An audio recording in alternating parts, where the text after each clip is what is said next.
โดนจนได้น้องวันใหม่อนันตยาออกมา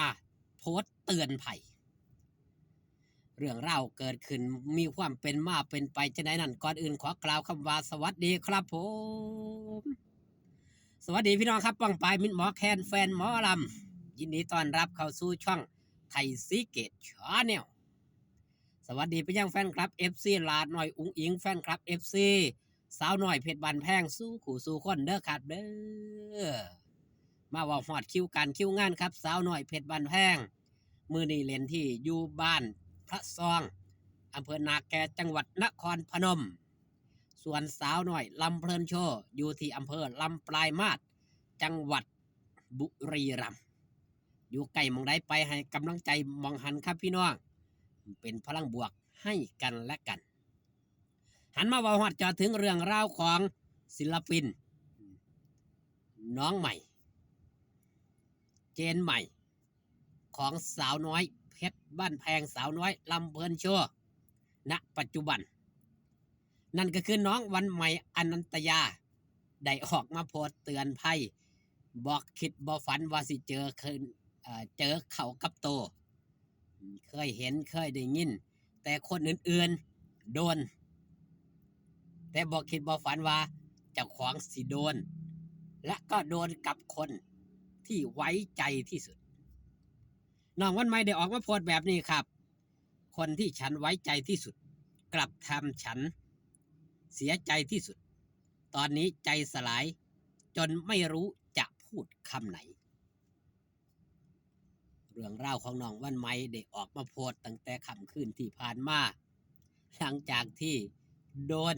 ผู้ที่ไว้ใจที่สุดชกเอาเงินนี่แหละครับบ่ได้เอาเงินจากกระเป๋าแต่เอาเงินจากโทรศัพท์เฮาสิเห็นมากมายครับหลายเคสศิลปินหมอลำโดนแบบนี้น้องวันใหม่ก็โดนเชกเช่นเดียวกันบอกคิดบ่ฝันว่าสิมาโดนแล้วกับที่มันเจ็บช้ำน้ำใจที่สุดนั่นก็คือคนที่ไว้ใจคนที่เห็นหน้ากันอยู่สู้มือเฮ็ดงานร่วมกันสู้มือส่วนกันกินข้าวน้ำกันหยอกล้อกันแต่งผมให้กันแต่บอกคิดบ่ฝันว่าสิมาทำลายกันได้ลงคอเรื่องเล่านี่เป็นที่เปิดเผยออกมาครับทางช่องพ่อการชัยเนาะผู้ใดได้ติดตามว่าน้องวันใหม่ได้บอกว่ามันเกิดขึ้นอีหลีกับผู้นี้บ่คิดบ่ฝันแต่ด้วยยังครับด้วยความมีโชคของน้องวันใหม่เช่นเดียวกันมีโชคจังไดครับแฟนคลับ FC โอนมาหลอกมาไล่มาให้ทางด้านพอการใช้ได้เอามาให้นะมือนั่นพอดี มือเดียวกันถือว่ารับทรัพย์ปุ๊บรับสิ่งดีๆปุ๊บเรื่องร้ายๆก็ตามเข้ามาทันควันและก็ยังเป็นเรื่องที่ดีครับที่ได้ทรัพย์ส่วนหนึ่งมาคือบ่ได้เสียไปทั้งหมดนั่นก็ถือว่าถึงข้าวเคราะห์เนาะถึงข้าวเคราะห์ก็ว่าได้มีน้ำซ้ำน้องวันใหม่ยังมียังครับความใจดีความใจบุญเอาเงินให้ค่ารถไปอีกส่งกลับบ้านบ่ถือสาหาความบ่แจ้งความว่าสันเถาะก็ถือว่าใจบุญหลายเติบนะครับถ้าเป็นคนบางคนเนี่ยโอ้ยเอาเรื่องจนถึงที่สุดผู้นั้นสิเป็นจังไดครับพ่อแม่ก็ยากลำบากเช่นเดียวกันแต่ด้วยความยังครับคุยกันได้เว้ากันได้เพราะว่าเคยเฮ็ดงานร่วมกันถามไปตรงๆแม่นยังต้องมาหลักและมันยังต้องเจาะจงไปน้องวันใหม่นำว่าซั่นผู้นั้นก็บ่ได้คิดหลายเนาะด้วยความบ่มีด้วยความอยากมีเห็นเขามีว่าเขาได้มาง่ายบ่ได้คิดถึงว่าเขาต้องเฮ็ดอีหยังมาแน่ธรรมดาครับผู้ที่เป็นโจรเนาะก็ว่าจังซั่นแหละบ่ได้คิดอีหยังมากมายคิดแต่อยากได้อย่างเดียวเรื่องราว ต่างๆมันก็ผ่านไปด้วยดีครับจบลงด้วยดี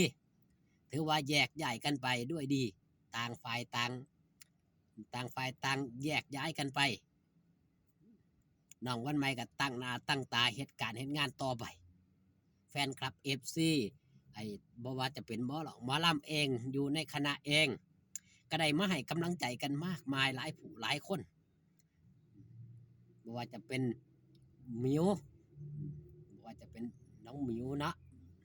หมิวนางยักษ์แล้วก็หมิวชนทิชาไอ้น้องฟ้าใสอีกหลายผู้หลายคนครับมาให้กำลังใจพอบอกคิดบ่ฝันดอก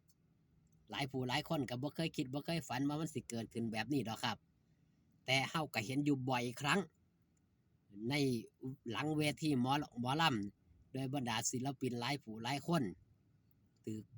ไอ้ลักของนี่ล่ะโดยเฉพาะเป็นเงิน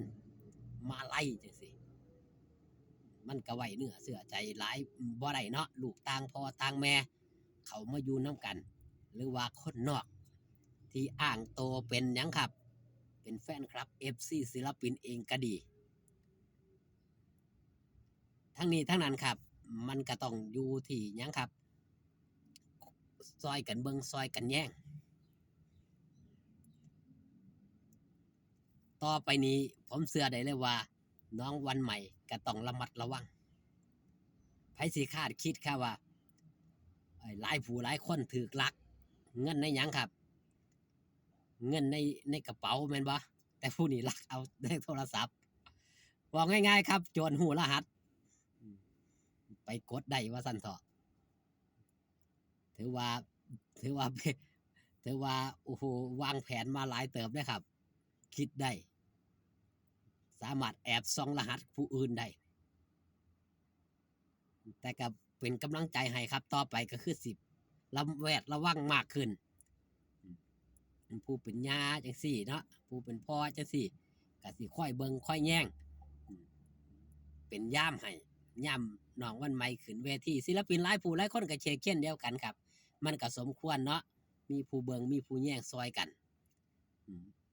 ผู้ใดเข้าออกผู้ใดแปลกหน้ามันก็ต้องร่วมด้วยช่วยกันเนาะถือว่าเป็นหมู่เป็นพวกเป็นคนในครอบครัวเดียวกันซอยกันเบิ่งซอยกันแย่งเพราะว่าเรื่องมาไล่ก็เป็นส่วนที่สำคัญทางด้านผู้เพิ่นให้เพิ่นก็ให้ด้วยใจทางด้านศิลปินเองก็อยากสิเอาไปโชว์ให้ผู้ที่เพิ่นให้ได้เห็นในเรื่องราวอย่างเหล่านี้ครับมันเกิดขึ้นแล้วก็คิดใหม่ทำใหม่เริ่มต้นใหม่ถือว่าเสียเคราะห์ไปฟาดเคราะห์ไปในคราวนี้ต่อไปก็มีแต่สิ่งดีๆแน่นอนเอาคลิปนี้ฝากตอนเอาไว้แต่เพียงส่ำนี้ครับพี่น้องอยู่ดีมีแห้งพอกันคลิปหน้าสบายดีครับผม